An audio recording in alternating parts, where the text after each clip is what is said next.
தமிழக சட்டப்பேரவை தேர்தலில் அதிக வாக்கு சதவீதத்துக்காக மக்களுக்கும் கூட்டணி கட்சியினருக்கும் அதிமுக பொதுச் செயலாளர் எடப்பாடி பழனிசாமி நன்றி தெரிவித்துள்ளார்.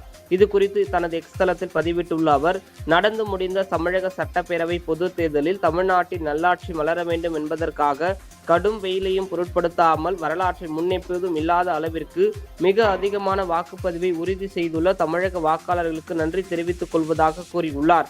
இரவு பகல் பாராமல் கடும் வெயிலையும் பொருட்படுத்தாமல் வாக்குப்பதிவு நாள் வரை சுற்றி சுழன்று பணியாற்றிய அதிமுக மற்றும் தேசிய ஜனநாயக கூட்டணி கட்சி தலைவர்களுக்கும் நிர்வாகிகளுக்கும் மற்றும் ஆதரவு அளித்த அனைத்து அமைப்புகளுக்கும் நன்றி கூறியுள்ளார். மேலும் வாக்கு எண்ணிக்கையின் போது அதிமுக மற்றும் கூட்டணி கட்சி முகவர்கள் மிகுந்த கவனத்துடனும் விழிப்புடனும் பணியாற்றி வெற்றி கனியை சிந்தாமல் சிதறாமல் பெற பணியாற்ற வேண்டும் என கேட்டுக் கொண்டுள்ளார்.